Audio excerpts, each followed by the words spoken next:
un journaliste. Vous savez, souvent ça dépend de comment vous regardez les choses. Moi, je vais te donner une autre manière de voir les choses.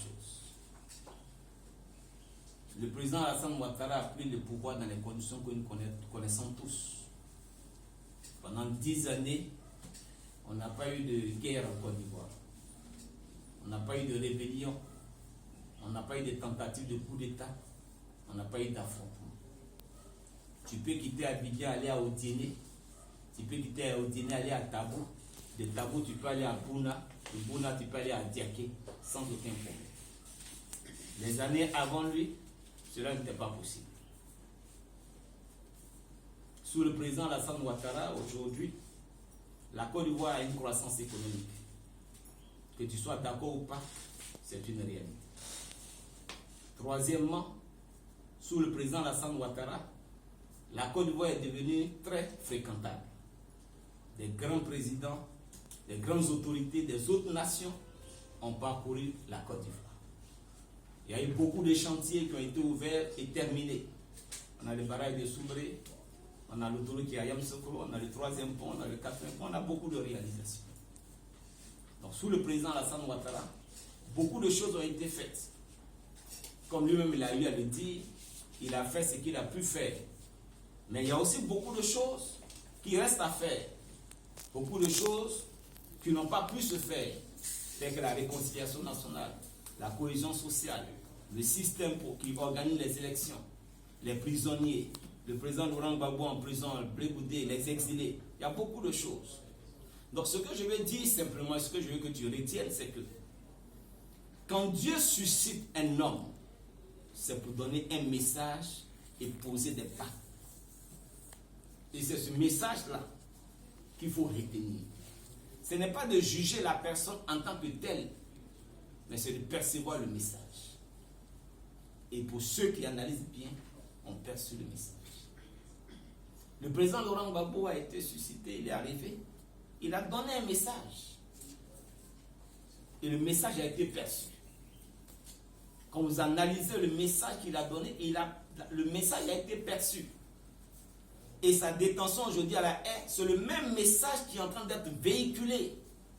Donc il faut pouvoir lire entre les lignes pour percevoir le message divin qui est derrière chaque leader. Les deux ne portent pas le même message.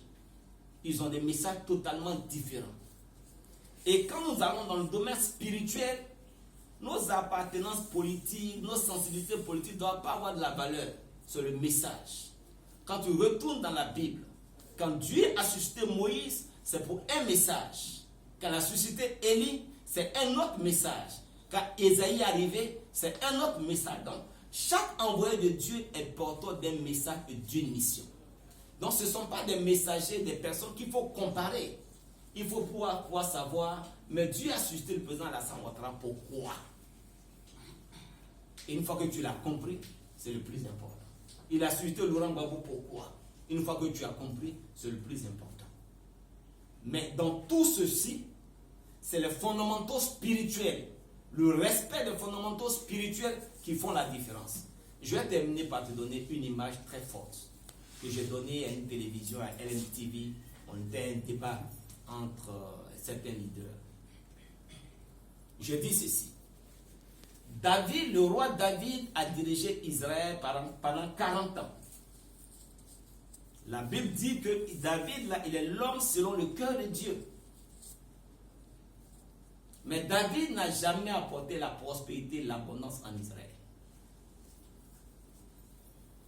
Il a choisi sa méthode qui est la guerre. Guerre, guerre, guerre. Mais malgré ça, il est l'homme selon le cœur de Dieu. Mais le jour où il a voulu construire un temple pour Dieu, Dieu lui a dit non, non, non, non, non. Toi, tu ne peux pas me construire un temple. Tes mains sont souillées. Mais c'est ton fils Salomon. Salomon aussi a dirigé pendant 40 ans le même nombre d'années que son père David. Mais quand tu lis la Bible en 2 Chroniques chapitre 9 verset 27, la Bible dit que le roi Salomon rendit l'argent commun comme les pierres en Israël. Ça veut dire quoi? Ça veut dire Salomon a envoyé la prospérité en Israël. Tous ceux qui étaient en Israël, chrétiens ou pas, tout le monde était prospère. Et quand Salomon avait le temps d'observer les animaux, les fourmis, les richesses venaient de partout.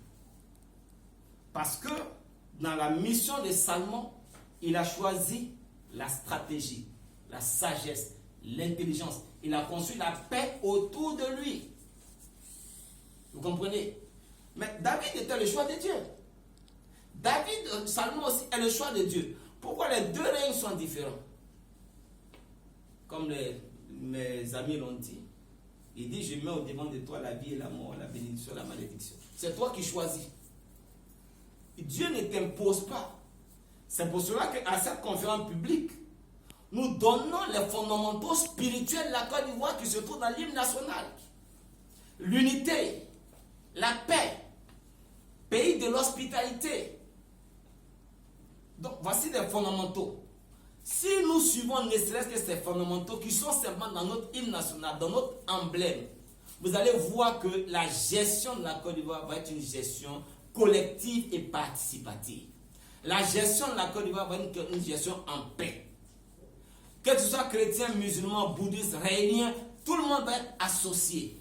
Et tous les sachants vont apporter les savoirs à l'État. Et c'est ce qui va permettre à la Côte d'Ivoire de prospérer. Ok. Merci, révérend.